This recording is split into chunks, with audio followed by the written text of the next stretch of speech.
Hello and welcome back once again to the Inquisitor podcast with me, Marcus Kauke. Today, my guest is Kent Bredahl.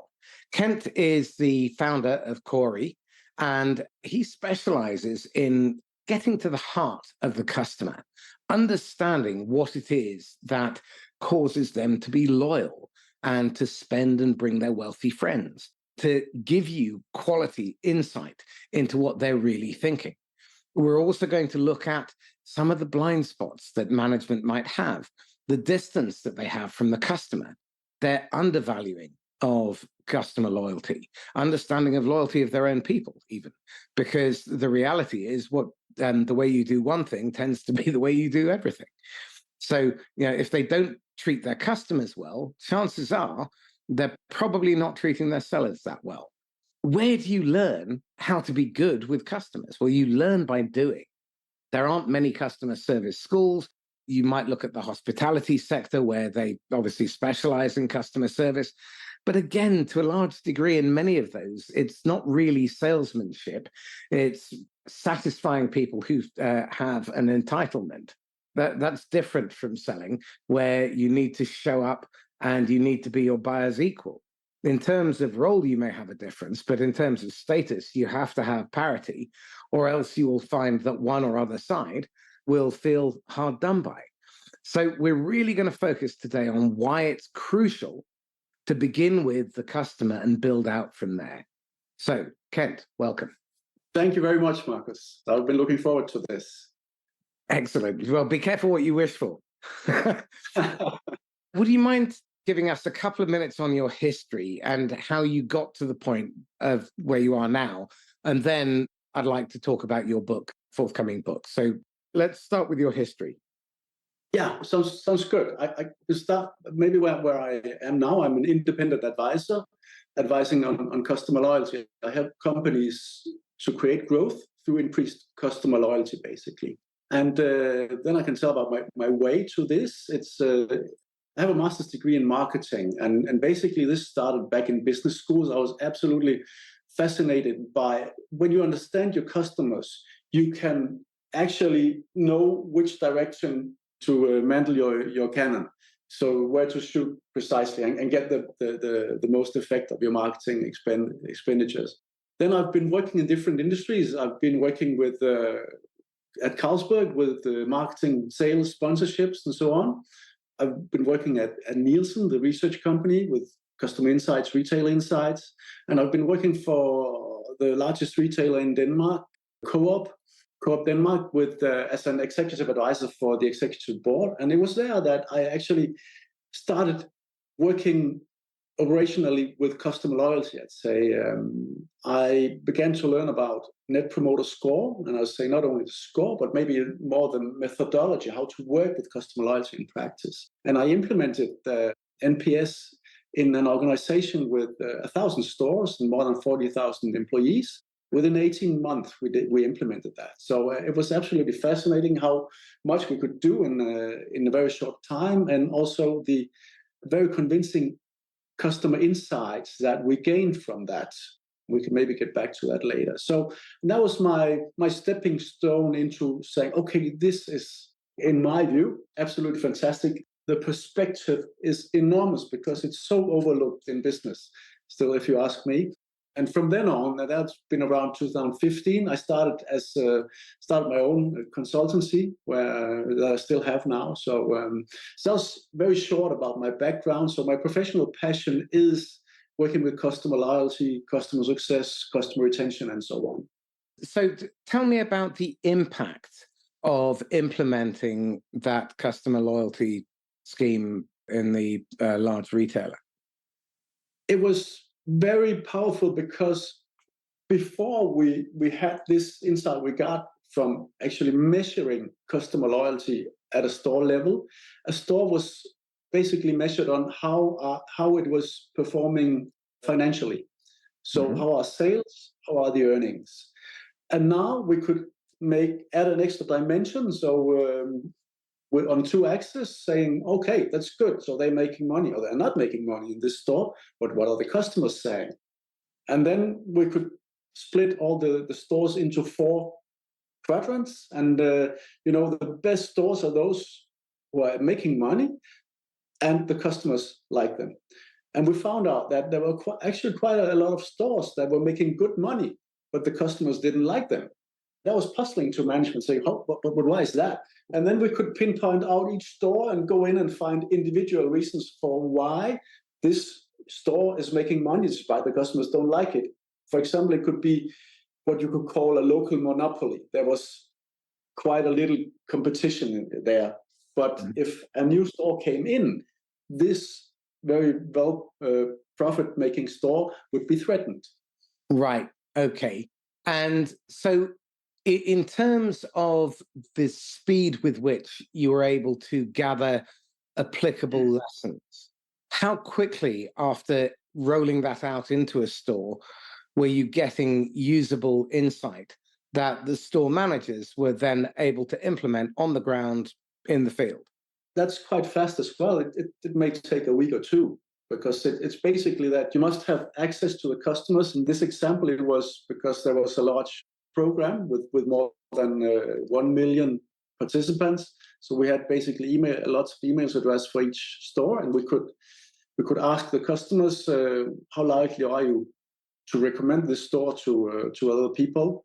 And from that, it gave a clear picture of whether it was a well-managed store or the opposite. Okay, so you've touched on the question I was going to ask, so you beat me to it. What impact does middle management have and operational management have on the loyalty of customers in that environment? And then I'd like to look in a B2B context. Yeah. They have a huge impact. We can see that. It's actually, that was another thing that we gained so much insights from having this data on the customers, the voice of the customer, because we could see that when we took a store that was badly performing or the customers didn't like it, and then we took a really good store manager and moved into that store, he or she could raise.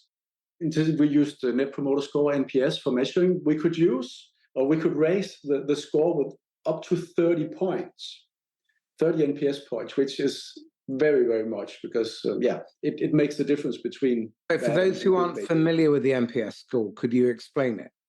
It's a metric for measuring customer loyalty and customer satisfaction, and it goes from -100 to +100, and usually you don't get to either of the opposites. So 30 points in there, it's quite a lot. And let me perspective that, because we also could see that we were renovating a lot of stores, and then we could see what was the NPS before renovation, after renovation. And we could see that a store renovation on average raised the NPS with 7 points. So you can see that an investment in a new store, which was absolutely relevant and necessary, it gave 7 points, but good local management could raise it with up to 30 points. And that's a typical example of the importance of good local management. It's really interesting. One of the companies that I partner with has a way of training thousands of managers simultaneously to move from command and control to an operational coaching management style. And the average return on investment documented by the managers over 6 months is 72x. That's the difference a middle manager can have. And we don't pay enough attention to that. And the other aspect, which I think is going to become more important than ever, is the ability to play nicely with others. And historically, sales has not been good at that. Individual contributors are hired for their ability to be selfishly focused. Whereas I think the level of complexity that is coming down the pipe and all the changes and the uncertainty and the amount of technology and all these different decisions that are going on, what people are crying out for is authenticity and certainty. They're not going to get that from people just trying to peddle stuff to them. So I think there's going to have to be a big shift. Sales is going to have to think more in terms of partnering. The entire revenue function, anyone who touches the customer in any way, shape, or form needs to be aligned. This, therefore, means that there has to be a big shift in terms of leadership and management thinking. Now, For that to be possible, they have to actually have an inkling of what their customers' loyalty is really worth. Why is it that so few appear to really appreciate the value of the customer and the value of their loyalty? I've looked a lot into that, Marcus, and I guess now I have to touch upon my book, which is just about finalized. So this week I'm sending it to some pre-readers, and it will launch in February next year. That is February 2024. The title is Customer Blind, and the subtitle is When Top Management Unconsciously Loses Touch with Customers, because that's what's happening. The first part is some examples of how bad this goes. It really destroys so much value. We're talking about billions, and yet that could be in pounds or euro, whatever you prefer, but it's billions. Can you go into some detail about what the cost of poor customer service, customer loyalty, and lack of attention or understanding by management actually cost business? Yeah, it's huge. I can go into detail about it in a second. I could maybe address also that one of the reasons that top management don't see the costs of poor service or dissatisfied customers is that the accounting principles are not able to take that into account. In accounting, a customer is a customer, a sale is a sale, and so on. But when you look into it, there's a huge difference between the good customers and the bad customers, because there is such a thing as bad profit. So that is absolutely one thing, that we are relying on accounting principles that are so outdated. And that's basically what the top management has available. So we have to deliver something extra to them in order to improve their ability to make better decisions. I'm curious because they're making those decisions based on what I consider to be horrifically flawed logic, which is the big lie sold in 1967 by Milton Friedman, and then the cult that Jack Welch built around it, that everyone serves shareholder value. I've never once come across a single employee who goes to work with a skip in their step because they're making Warren Buffett richer. Unless they're a Berkshire Hathaway shareholder, they've got no reason to be excited by making their shareholders richer. So that's a lie. And the problem is that an entire industry spun off it, which is private equity and venture capital, which is creating a massive Ponzi scheme in order that they can turn financial instruments around and flip them. And then it becomes someone else's problem. And the customer is essentially a utility in that model. Now, it can't bode well if that's how people think about me and taking my money from me. I don't really have a lot of trust in those sorts of organizations, and I'm certainly not going to be recommending them. So what's the argument that they can possibly have for sticking with the old ways? Well, the argument is that that's their way of calculating. I guess most of them don't really know better. And also a lot of them are pressured into sticking with those metrics. Because when you look into it, when you start to calculate on things, it is a pure business logic that it's much more profitable to have loyal customers. I'll get back to that in a second and explain where the value lies in loyal customers, because that's important to know. You could also say that one thing is that these companies are still making money, but we're not taking into calculation the potential they're missing out on. The value from loyal customers comes from, of course, the revenue they're generating in the short term, on the long term. But research shows that the value of a customer actually reaches its maximum after 4 to 6 years. That means, let's say that is after 5 years, the value of your customers reaches its maximum. So it's from that and onwards that the customer is really profitable. So that means, for one, you need to focus on keeping customers for long. And then where does the value come from? Why doesn't it come from already at year 1 or year 2? That is because, first of all, there's an upselling, and most companies are able to take that into account, especially in software and the like. The upselling is usually accounted for. Then comes other factors. Loyal customers are much less expensive to handle and to serve. They take more How care much of less? themselves. That can vary and over time, but it's quite significant. It can, yeah, that's a huge multiplicator there. Now it's 2 to 10 times or even more because they take care of themselves. They maybe even train their own employees instead of you having to do it and so on. They don't complain because they know what it's like to make business with you. They fit in and so on. So the savings are quite huge, but it varies a lot. Right. So if you have that kind of relationship with your customers, one of the things that is really important is that you don't become complacent. And I see this all the time. I remember I had an accountant client, and she told me that she had clients of 17 years and 10 years, and that they would never leave. 2 weeks later, they left. And I saw it coming. Why? Because she'd forgotten that it's not about being a good technician. It's about being a good technician, a good relationship builder, and helping deliver a great strategy. If all I wanted was a commodity bookkeeper, then I would go to a bookkeeper. And it's very easy for people to fall into the trap of becoming complacent. So, how do we avoid that trap? And what do we have to do to ensure management and leadership are deeply involved so that they don't undervalue loyalty? I would like to jump to the solution, so to say. The solution I deliver in my book. My point is that probably the most important ingredients in this is that you need to systematically get feedback from your customers. And who should get that feedback?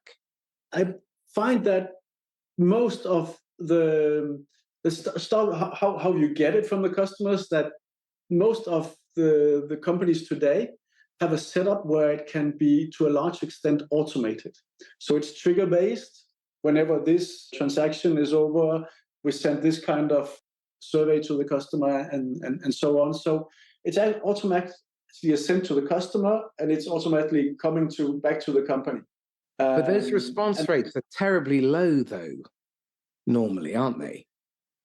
My experience is that it's not low for the companies that use this in the right way. I admit right, okay. that if you look at the total market and all the surveys that are out there and so on, there is a kind of survey fatigue, no doubt about it. But it's mostly at those companies that use it in the wrong way or abuse it and so on, because the response rate is all about relevance.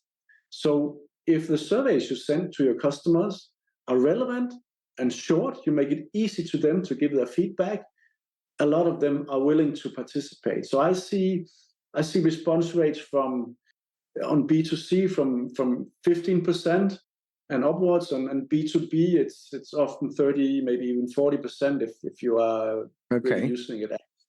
Very good. So that's certainly a lot higher than I generally see. Yeah. So my next question is this: the number of times as an employee a survey has gone around the company, then a year later nothing has changed. What are the factors that cause customers to stop paying attention to the NPS and responding? Because if you can get them started, we want to create that habit so we get that regular feedback. But I guess it's very easy to put them off. And one of the things is not seeing any change as a result of their feedback. That goes back to, again, one of my points about what is the reason that top management loses touch with customers. It's that they're not aware of the value and the necessity of customer loyalty and the vast evidence behind it. Because if they were sufficiently aware of it, they would fix those problems just as they fix other problems in the company. If you have a fleet of trucks that deliver your goods and the engines break down, it's a no-brainer. Oh, we got to fix those engines. If you take the parallel to customer service, the complaints and many places, it's not fixed. One of the criticisms that is often leveled at salespeople by the people who are signing off on the budget is that they're not able to put the business case forward in a way that the finance people in the board can understand. Now, like you said, part of the problem here is that they're operating on very old and very out-of-date accounting principles. And because they're overemphasizing finance, data, and technology, and they're underemphasizing relationship, loyalty, profitability, sustainability, the stuff that you'll be accused of being a snowflake for, that stuff is difficult. And that's why I think so many people shy away from it. A real win-win is not you get what you want more or less and I get what I want and we both settle. A win-win means that you get all of what you want without compromise and I get all of what I want without compromise eventually. And both of us would willingly sign up to the same terms without any hesitation 100 times in a row. That to me is the litmus test of a basic contract. Yeah. Now, normally what happens, and your team is the lucky beneficiary, is they do a win-lose. And so the customer is automatically trying to get even. They're trying to get out. Their expectations aren't met. So their buyer's remorse has set in that they anticipated when they stalled earlier, and then you convince them to buy. So now they're doubly pissed off. And CS has to pick up the pieces. So it just strikes me that no one has done any of the calculations. Yeah, and you're right, Marcus. And in my opinion, it goes both ways, because the people working with customer loyalty must become better at making the business case, documenting the value. There's a constant work that has to be done. You need to become better and better. So you must make this business case and show the value. And on the other hand, top management must also become better at understanding the value of customer loyalty, because if they don't see that, you can't prove the case. And the problem is that if you take from customer service and up to value creation, there's a huge gap. So customer service provides value, but you can't attach any revenue to that. So in the accounting principles, again, it's a pure cost. And it's let's take, for instance, in banking. And many banks say that, well, we want to be the personal bank in a digital world. And I think, okay, that's a good idea. That could be a value proposition.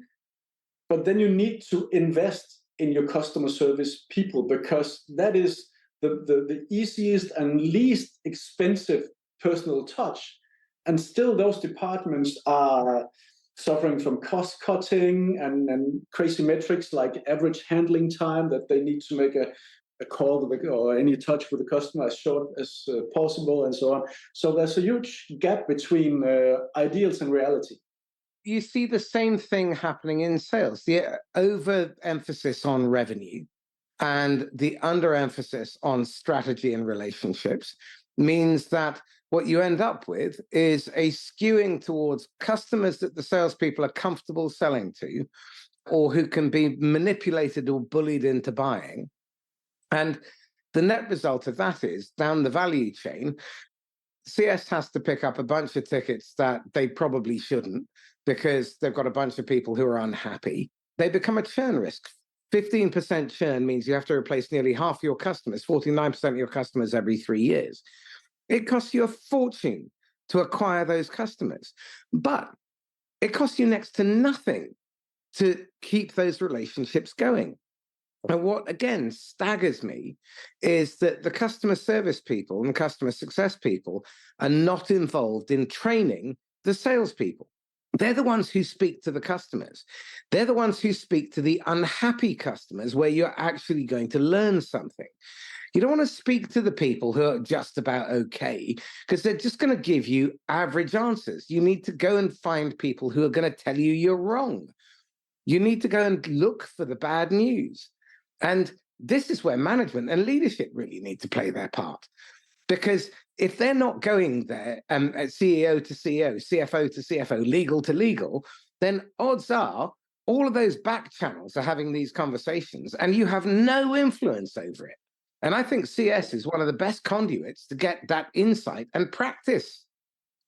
Absolutely. I perfectly agree. And I'd say that part of my methodology is also that when you get the customer feedback, systematically getting customer feedback, top management has to become involved in that and actually saying, okay, that's interesting. This is important to us. I will personally call some of those dissatisfied customers, talk to them, learn what are the problems, because that makes a much larger impact than reading any average report on customers.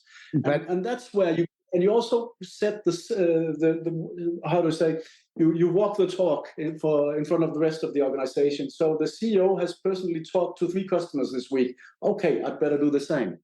I couldn't agree more, but how many leaders are willing to be that vulnerable and humble themselves to go and speak to someone who is unhappy and actually listen without justifying or defending and making excuses or blaming the customer?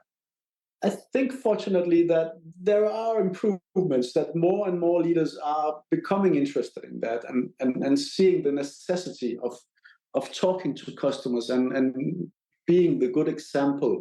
So it's not a revolution, it's evolution, but there are improvements. And I think it's also because, fortunately, more and more see the value and the necessity of customer loyalty. I have a client of mine that's a good example. It's a construction company. They build around 500 houses a year. We implemented an NPS setup for 5-6 years ago. And the CEO immediately got involved. And he says that this is one of the best projects we have ever run in the company, because now we are in touch with our customers. They ask them along the construction process every 1 or 2 months about how are we doing now? Are we still doing good? And so on. So every little mistake they catch at a good point in time before it's too late, and they can follow up and so on.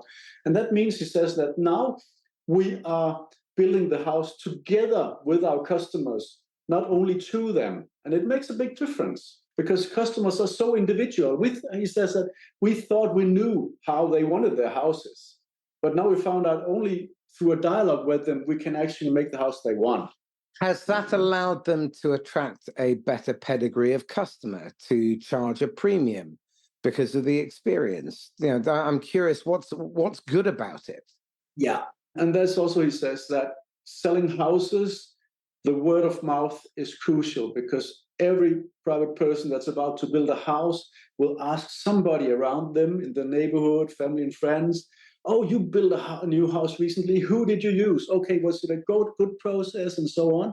And that is very decisive for who you choose in the end. I haven't been able to calculate on that, but he says it has a big value. What stuns me is that as human beings, it's not really that much of a leap to understand that we don't like when people try to control us, manipulate, lie to us, when they withhold information that's relevant, or when they sell us something that causes our reputation to be harmed, or the ramifications of making the decision weren't properly explored. We're new to it. You do it 100 times a year. And then you let me walk straight into this trap. And all of a sudden, I'm stuck with this lemon for the next 3 years. Your customer success team is going to pick up on all of this stuff. And you can start by fixing these things before they happen. The thing that staggers me is people complain that they have no time, especially managers. And the reason they have no time, and they always say, oh, I don't have time for coaching. You don't have time for coaching because you don't bloody well coach. If you coached, you'd have more time. And then you'd spend more time on high value activity instead of low value supervisory and being a pain in the ass. So the question that's really key here is, what do we have to do to make the customer the heart of everything that the business does? And what are the big shifts that we have to see at a cultural level, at a leadership level, for this to be possible? I think, again, that it is crucial. If you want the customer to be the focus point of the organization, you must have really good customer metrics that can compete or exist aligned with the financial metrics. So you have both, because I'm not saying that it's not either or, it's both, but you need to ramp up on the customer metrics.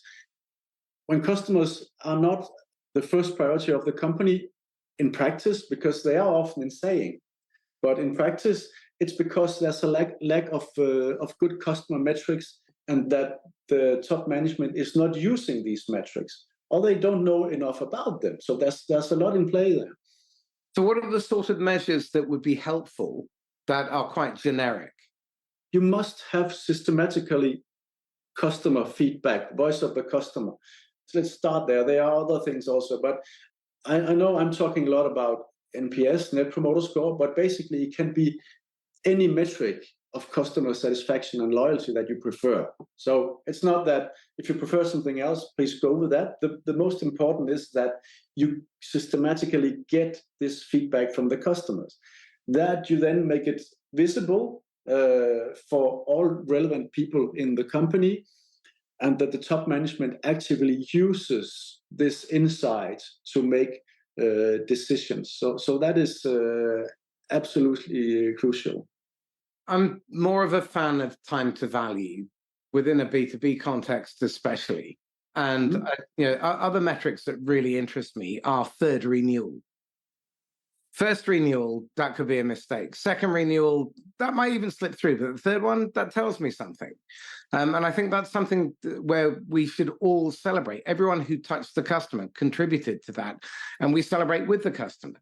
I think part of the problem is that I was interviewing someone yesterday, and their sales team doesn't speak to the customer except at renewal. Now, that to me is insane. CS talks to them, but CS tends to be dealing with technical issues. They're not really strategic. They're not building a relationship. And I think this is where we need to start rethinking how we structure the go-to-market teams, and maybe working in pods or on projects together, and different functions support and work in different departments, and they get a sense of the effect that their work has on other parts of the business. When I worked with hotels, one of the things we did was we made sure sales worked in housekeeping. They worked in the back office on the front desk. Then they understood the implications and the impact of what they sold. They would have to work in the kitchens. And it was really fascinating. And by putting the design of every process into the hands of people who are closest to it, we'd get them to record themselves on their phone doing the process, and someone else would interview them about the process. So they'd have an audio, a video, and a written documentation. And anyone could then walk into those roles and fill in. So it just meant that people understood they're part of a system. And this is where I think CS is really missing out on a really powerful lever, which is that you really see the system in its entirety and its effects. Sales sees a little bit, marketing sees a little bit, finance sees a little bit. Customer success, customer service, they see the full impact of the decision to buy, of the impact of buying from you. What's it like to be your customer? I mean, that kind of insight is so precious, and most people run away from it because they're afraid. I perfectly agree. And also what you mentioned is the time to value is crucial, because once you buy something, be that a software or something else, you want it now because I've just bought it. So make it work, be that B2C or B2B context. And that's also what I mean with voice of the customer, because you can then ask, if you're supposed to have value after a week, I would send a survey after a week saying, so Marcus, did you experience the value you expected at this point of time, or how you would formulate it? And then you get the feedback. And besides that, of course, if it's in a context where you can follow, do you actually use this service that we are delivering? That's another thing. So you have the customer engagement, the actual use of the service or product provided. And then there's the voice of the customer sentiment. So those two. And I think a really powerful and massively underused tool are the customer interview voice montages, where you hear your customers saying what a difference you've made to their lives, what impact you've had, or how difficult it is to do business with you, how difficult it is to navigate your website. There's a company called Authentics that does this over in the States, run by a fabulous leader called Amy Brown. And they take about 10 billion calls a year through the American health insurance and healthcare industry. And when they do these montages for the board, it's quite startling, the impact, because they generally have no idea. And if they're saving someone's life and they hear these stories, it gives meaning and purpose to selling insurance. If, on the other hand, they're hearing about one after the other of how they've prevented from people from being able to be helped, that sends another message. And I think one of the challenges here is that we need to have leaders who have some compassion and who see the customer as more than dollars and cents. So let me ask you this, because I am very interested in your answer. How do you define success personally? Personally, success is to work with things or do things that I personally find fulfilling somehow, and it's like it's satisfying, it's meaningful. That's what I define as success. Because is it only around work though? Because again, I'm confused when people say it's about role functions, but they take 2/3 of their life out. Well, probably not, because most of them are working 50 to 60% of their day because they haven't worked out how to do their job in 8 hours. Yeah, so that would be both personally and work-wise and wise. And you can say that, let's say in a work context, I think the good thing is actually that when you start working systematically with customer loyalty, you are able to have success in a meaningful way, because it's the best business model is to focus on the customers and build high customer loyalty. In order to do that, you also need to have satisfied and loyal employees, so that you create meaning for them. And in order for that, you need to behave in society. You can't be a company that avoids any kind of taxes or pollutes or whatever. You have to behave. And when you do that, you have a positive circle. And then you can become a company that makes loads of money in a legitimate way, because this is not about limiting the amount of money you make. It's actually just a better and more logical way, and then you can make all the money you want. I mean, in Denmark, we have quite some companies we're proud of. One of them is Lego, and the Lego family is very rich. And basically, most people are okay with that because their company behaves. They have incredibly loyal customers based on good products and service. It's a good place to work. They behave towards the environment. And on that foundation, the owners make a lot of money. So that's basically what I'm talking about here. And I saw an example on LinkedIn recently where a father praised Lego for their customer service. He said, I was building this construction set with my little son, and then we missed one piece. And he said, all I had to do was go into a Lego website, find the piece, and then say, I would like it delivered to my address. They requested no documentation of purchase or anything. It's just, well, if you miss that, we'll deliver it. Mm-hmm. And, it's just running through the company. That's the way we are. Well, it's thinking as the customer instead of what you can get from the customer or what you can do to the customer. And it's crucial. But again, we've not taught that. In sales, we're taught caveat emptor, so buyer beware. And we're taught, we're told that, the customer is king and all of that stuff, but we don't really believe it. And I don't believe it either. I think we exist because of the customer. But we need to understand that we have different roles and equal stature.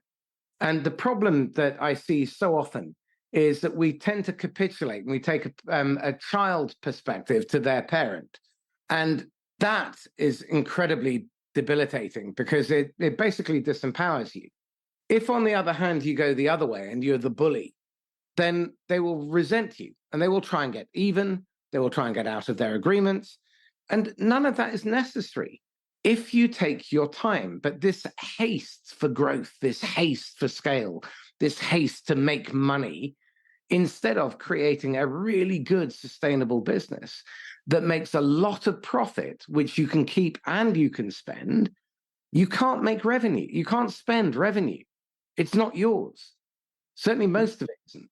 And if you're making a loss, you can't spend any of it.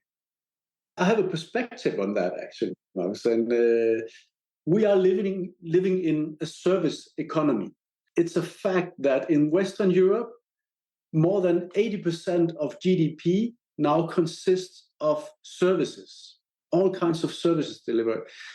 However, we're coming from a production economy. And the best example of that is probably in 1908, Henry Ford launched the Ford Model T. Yep. You can have it any color as long as it's, So that was production economy. So I produced a car and I made a transaction with you. And that in modern times, money, it would cost, the price of the Ford Model T would be in today's money would be between £3,000 and £4,000.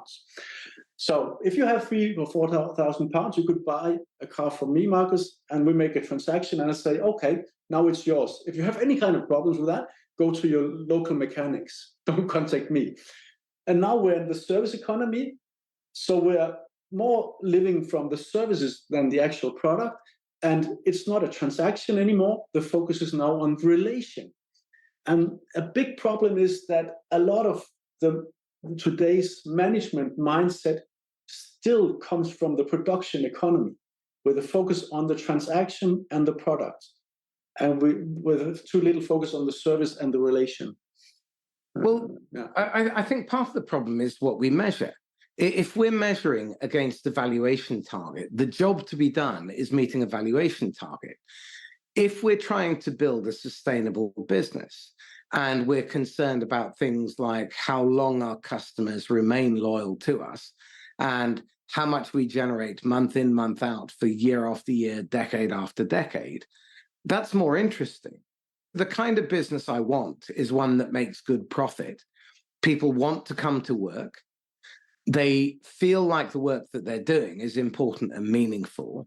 They hold themselves and each other to very high standards. And clients and customers love buying from us because not only do they get the outcome, but they feel genuinely understood. That's a pretty decent outcome. And better still, they bring their wealthy friends. That means I don't have to work very hard because I adopt Karl von Clausewitz's recruitment policy for salespeople that he did for Prussian officers. They needed to be intelligent and lazy, minimum effort, minimum loss of life. And I think salespeople, leadership, in business, I want people who are intelligently lazy, who sit back and think their way out of a problem instead of just double down and work harder. Because in a production economy, maybe you can do that, you work harder. But in the world we operate, your context is so different. And it's changing constantly, and the uncertainty is through the roof. People are crying out for authenticity. They're crying out for people they can trust. They're crying out for certainty. And they're really not getting that from sales or marketing. Exactly. Okay. So talk me through your process, because I am intrigued. You said that you had four parts to it. So talk me through that. Yeah, basically, overall, there are 3 phases, and then it consists of 20 steps. And I'm not going to go through all the steps, don't worry. But let me touch on the 3 phases, because basically, first of all, you have to catch the logic. You and I, we can easily, between us, catch the logic of customer loyalty.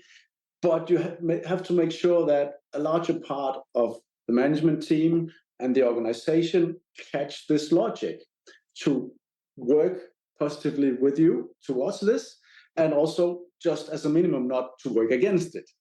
So that's one important part, because before you actually go into this big time, make sure that people catch the logic so you can create a following. So there's quite some training and change management in this, and that's often forgotten. So if I see the logic in this, okay, let's do it. But if the others don't, you're probably not going to succeed. The second step is then get going, make a pilot project, try this in different ways, and make sure that you think of 3 steps when you work with customer loyalty. So you've got to measure, you've got to understand what comes back from the customer, make sure you understand the root causes, and then you need to act eventually. So these 3 steps usually is referred to as listen, learn, and act.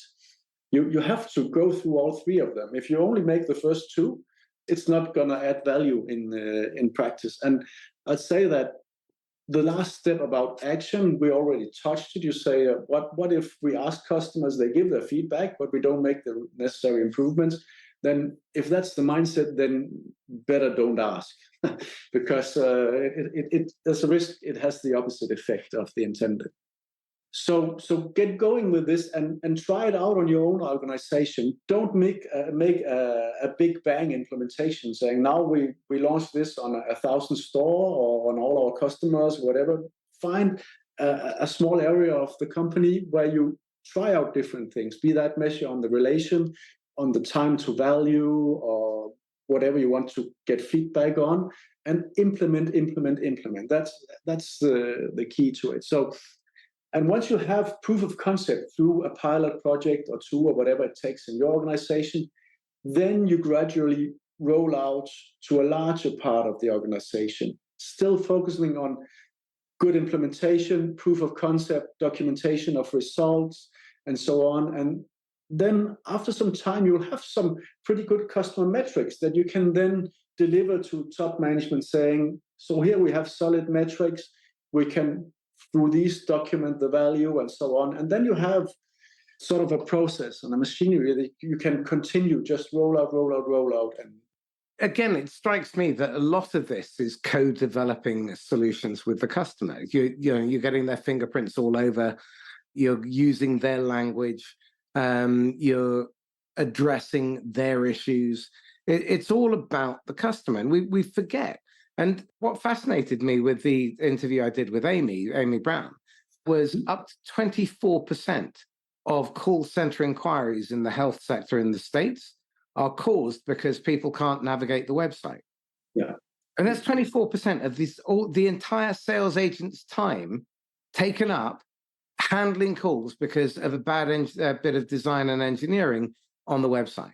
Little things like that can make such a huge difference. I mean, imagine freeing up a quarter of your sales resource. You could maybe change the stupid metrics, like how quickly can you get the customer off the phone, to how well satisfied are they by the end that they've been understood and that they would recommend us. More interesting metrics. Absolutely. And that's, again, you see already at the website, you have lost touch with customers because internally you'd say, well, it's developed, it's launched, it's implemented, it's good, all good. Yeah, we've done it. We've done our bit. And then a quarter of them can't navigate it. Or maybe you have a quarter of your customers that would never use the website for that kind of questions. Well, again, this is something that we seem to have forgotten. Our customers are diverse. Many of them may not have access to the internet for some reason or another. So if the only way to get hold of you is the internet, you're cutting off all of those people.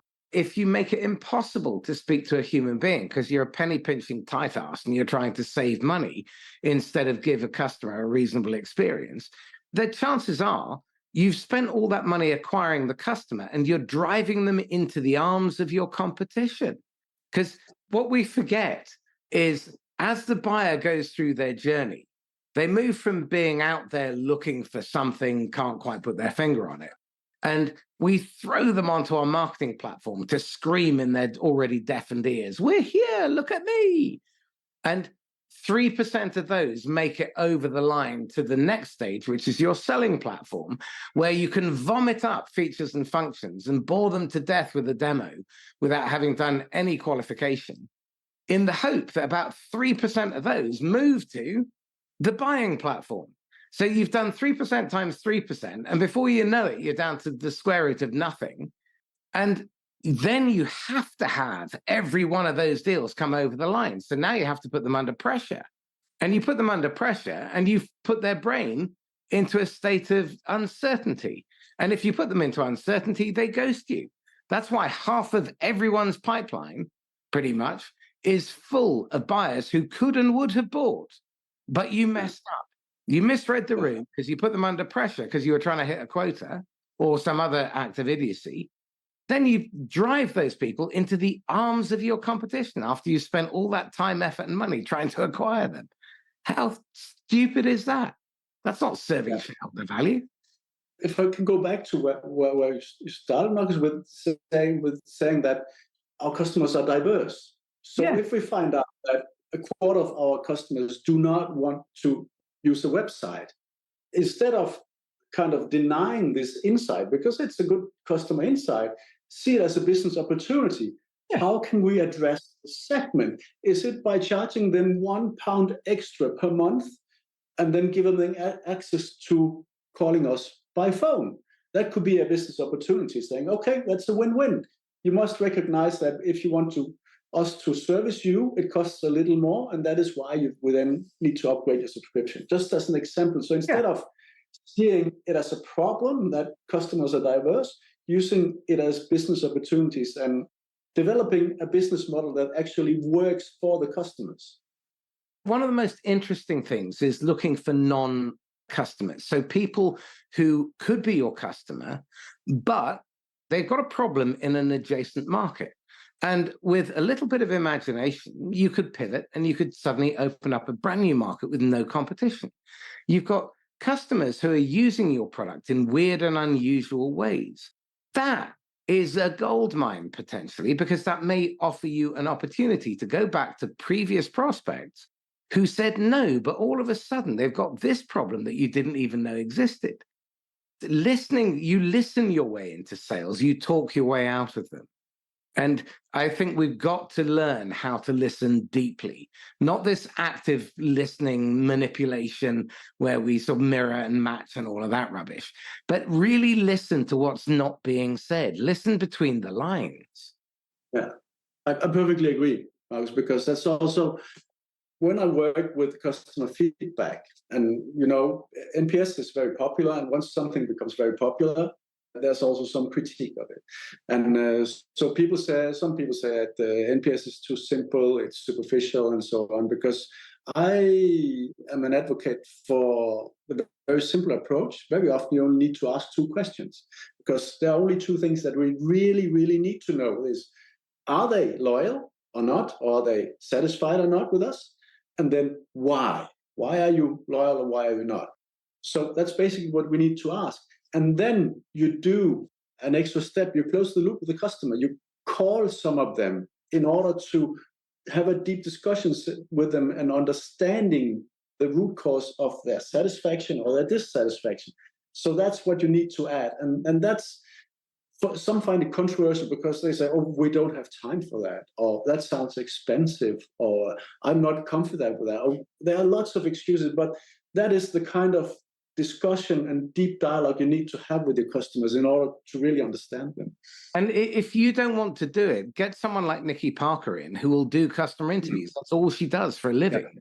Honestly, sometimes it's better to have a third party who's neutral so that the customer can open up and speak honestly. But you've got to structure the questions carefully so that they generate unbiased responses. Because very often what you see with customer surveys, and it feels self-serving, is they're looking for a stroke. They're looking for a positive feedback. I don't want positive feedback from when I'm doing my customer surveys. I want the bad news. The good news is interesting and it's lovely to hear, but the bad news is how I can improve. That's how I can differentiate. I perfectly agree. I could, in that regard, address something, because when working with the NPS, too often it happens that the same mindset is used as the company uses for the financial metrics. So instead of a bonus target, well, we need to sell this many thousand or millions this quarter, and our NPS needs to achieve a target of 30 or 40 or 50 or whatever, which means that the employee starts manipulating begging the customers for a positive reply and so on. If you don't give me a 10, I'll get into trouble, or I won't get my bonus, or whatever it is. So the focus becomes on the result instead of the learning. So my point is that NPS and other customer satisfaction metrics should be used as a source of learning. Forget about the metrics. It's not irrelevant. We want it to increase, but the crucial is the learnings you make and the actions you do based on that in order to improve your business and improve your service towards your customers. That's what it's all about. Then the other metrics will elevate automatically. But Kent, this comes straight back to the starting point, which is, do you really value your customer? Or do you see them as a means to an end? If you're seeing them as an organic ATM machine that you can extract cash from, they're not going to respond well to it. You wouldn't as a customer. Why on God's earth would you think that any of your customers would too? So I think what seems to be the most important thing at this stage is take a damn good look in the mirror and ask yourself, are we really focused on our customer and their outcome? Or are we set up to serve ourselves and the customer is a forgotten afterthought at the end of a long chain of abuse and they are there to serve the shareholder value? If that's the case and you're working for a company like that, unless you're about to vest your options, get out, do something else, because it's a miserable experience. And how dare you? I love that you mentioned the mirror, because it's said that if you have high or low customer loyalty, the level of customer loyalty is a mirror of the organizational culture. Absolutely. So, I mean, if you have low customer loyalty, it's because you have a bad customer loyalty. There's something wrong in there that needs to get fixed. You'll probably have problems with the employee retention as well. And you'll have conflict, absenteeism, sickness. You'll have high levels of complaint. You'll probably have tribunals. You'll have high staff turnover. And that in itself is probably the single biggest cost in any business. The hidden cost is wrong hires. So let's just finish on this. What are the qualities that make someone who is really customer-centric exceptional at what they do? The qualities is a genuine interest for the customer, a curiosity about the customer, how he or she thinks of the cooperation with my company. Okay. To my mind, I think we really have to take a blank sheet of paper and look at the outcome that we're trying to accomplish, what our customers want to accomplish, and then redesign, just as a thought experiment, our business as if we intended to set it up tomorrow. And the starting point, my recommendation is this. Ask this question. If all I can do to improve is subtract, what would I stop doing? What would I do less of? What would I outsource or delegate immediately? Now, chances are, and this is where I think it was Einstein who said it, simplicity is the ultimate sophistication. If you could just strip away all the baggage, all the friction, all the noise that gets between the customer and their outcome, what would be left? And how much could you save if you took all of that fat out of the system? Exactly. That's a really good point. That's also why the process for working with customer loyalty is quite similar to the principles of lean, the optimization philosophy. It's very much alike. It starts and ends with the customers. What adds value to the customer? And how can we remove everything that doesn't? Absolutely. Kent, thank you so much. I've thoroughly enjoyed the conversation. How can people get hold of you? Oh, it's very easy. You can find me on LinkedIn, Kent Bredahl, or you can look up my website. You might want to spell that for them. Yeah, that's a good point. They're mostly Brits. CUORI.DK.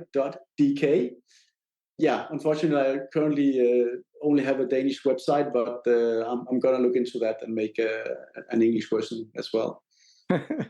And when is the book out? It'll be February next year, which is 24. And just to clarify, that will be in English or will it be in Danish? Yeah, it's going to be in Danish because it's my first book. And I have to admit that my writing is better in Danish than in English. have an ambition or a dream of making a translated version, but I need to see how it is received in the Danish market first, because as you know, if you can't succeed at home, there's no need to export a failure. Well, profits aren't always appreciated at home. Yeah, So yeah. one final question then. What's the one thing that you're struggling with at the moment? If you could wave a magic wand and make it disappear, what would it be? That would be the final steps of the books now. It's I've basically written everything, so now it's getting everything finalized and the publishing and all that. So there are quite some steps. It would be very nice to have a magic wand and just saying, make it go away and print that book. That would be lovely. Excellent. Okay, well, if you are interested in going to market, the person who I would recommend for the book is a guy called Fraser Hay, Fraser Hay, Hay. And Fraser's turned writing books and getting Amazon to do his work for him into an art form. And he's got a wonderful process for getting your book to the top of the charts and turning it into a bestseller. So I'd check him out. Yeah, great. Thanks. It's a good recommendation. My pleasure. So in the meantime, thank you very much. Yeah, the same to you, Marcus. Thank you very much for a great talk. I found it very interesting, and thanks for having me on your show. My pleasure. So this is Marcus Kauke signing off once again from the Inquisitor podcast. If you found this useful, then please like, comment, share, and subscribe. Now, if you're looking for somebody who can help you to focus on what really matters and to focus only on those elements and to manage to cut out gracefully the interruptions, the noise, the distractions, so that you can do what's right and you can generate real win-win outcomes where people want to sign up 100 times in a row without hesitation, where you're focused on the long term and you clearly understand why you're doing things, and you're doing it because it gives you real satisfaction. If you're looking for that in your career, then drop me a line. At the bottom of the blurb in the podcast review, there is a link to my sales strategy audit. And if you click on that and complete it, then I'll give you half an hour as a free consult. And I'll debrief you on what the implications are, how you are creating doubt and uncertainty in your buyer's mind, and something you don't know about yourself, which you can implement within 30 days. So if that's something that you'd like to do, it's free. I do want to talk to you about coaching, but only if you raise the subject. I'm not going to push it. So it's entirely up to you. And in the meantime, stay safe and happy selling. Bye-bye.